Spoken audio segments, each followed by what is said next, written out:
Hello বন্ধুরা, সকাল সকাল এসে গেছি। আজকে তো গণেশ চতুর্থী, গণেশ পুজো। তার আগের দিন আমরা সব সাজিয়ে গুছিয়ে নিচ্ছিলাম। আমার ভাই তো লাইট লাগাতেই ব্যস্ত।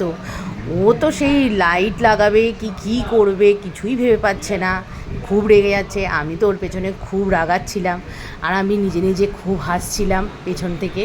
আর এই নিয়েই আমাদের চলছিল খুনসুটি। এদিকে আমার মা কি রান্না করছে, আর সকালবেলা আমিও নিয়ে আজকে মনে হয় হবে পনির দিয়ে, মা এইদিকে রান্না করছে আর আলুর দম।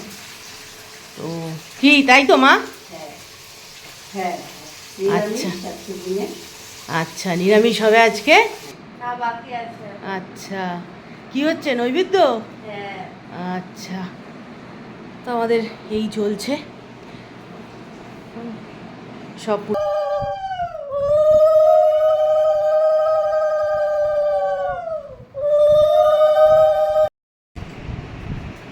এটা শুনে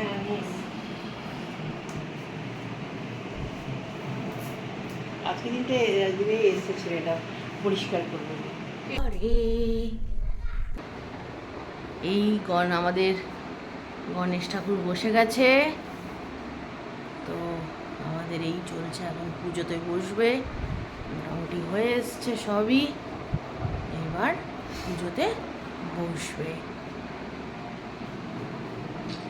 খুব সুন্দর হয়েছে সাজানোটা।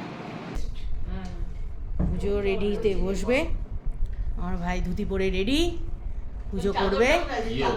ইয়ো, আচ্ছা। এদিকে আমাদের সবই মোটামুটি কমপ্লিট। সব ফটো তোলা হচ্ছে, একটু একটু ব্লগ করা হচ্ছে, ভিডিও তোলা হচ্ছে।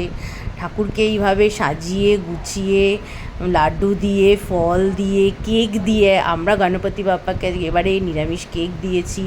কেক দিয়ে সব কিছু দিয়ে আমরা সুজি, লুচি, ফল, কাকু খাচ্ছে, কাকিমা খাচ্ছে, আর এই যে মা। কি খুব ভালো হয়েছে, খুব ভালো হয়েছে।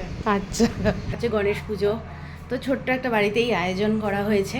তো সেই আয়োজন করা হয়েছে বলেই তা আজকে দুপুরবেলা নিরামিষ খাওয়া।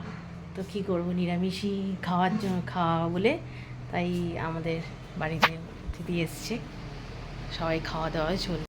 পোলাও আর আলুর দম নিরামিষ, এই খাওয়া দাওয়া চলছে। তো ভিডিওটা তোমাদের সাথে শেয়ার করলাম। কেমন লাগলো প্লিজ আমাদের কমেন্ট করে জানিও।